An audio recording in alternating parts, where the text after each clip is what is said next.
Na aula de hoje, nós vamos aprender sobre as soluções. Na última aula, nós aprendemos que as dispersões, nas quais o disperso apresenta um diâmetro inferior a 1 nanômetro, são classificadas como soluções. Se você ainda não viu a aula sobre as dispersões, o link estará na descrição desse vídeo. Nas soluções, o disperso, que é o componente em menor quantidade, é chamado de soluto, e o dispersante, que é o componente em maior quantidade, é chamado de solvente, e a mistura resultante é caracterizada como sendo uma mistura homogênea. Dependendo da natureza do soluto e do solvente, podemos classificar uma solução como sendo uma solução gasosa, uma solução sólida, uma solução formada pela dissolução de gases em líquidos, uma solução formada pela mistura de líquidos ou ainda uma solução formada pela dissolução de sólidos em líquidos. No caso de uma solução gasosa, todos os componentes da solução encontram-se no estado gasoso. O ar que respiramos é um exemplo de solução gasosa, pois constitui-se uma mistura homogênea dos gases nitrogênio, oxigênio, argônio, dióxido de carbono, entre outros gases. Nas soluções sólidas, tanto o soluto como o solvente encontram-se no estado sólido. As ligas metálicas são exemplos de soluções sólidas.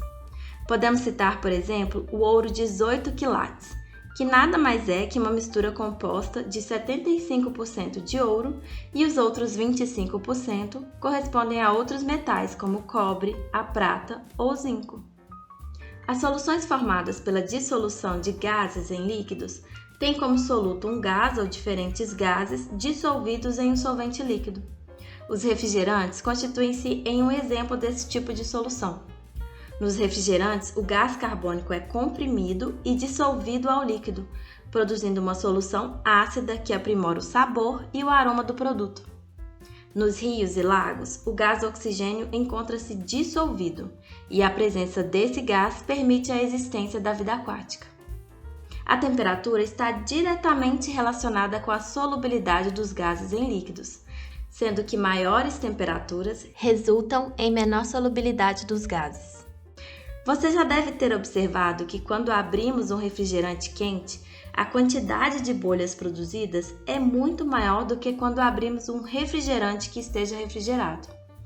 Isso ocorre pois a solubilidade do gás carbônico diminui com o aumento da temperatura.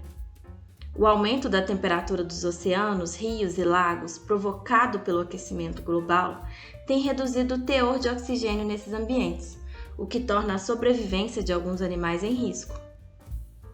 Nas soluções formadas pela mistura de líquidos, todos os componentes são líquidos. Esse é o caso do álcool comercializado em farmácias, postos de gasolina e supermercados, por exemplo. O álcool vendido nestes estabelecimentos nada mais é que uma mistura de água e etanol. Já as soluções formadas pela dissolução de sólidos em líquidos possuem como soluto um ou mais sólidos e como solvente um líquido.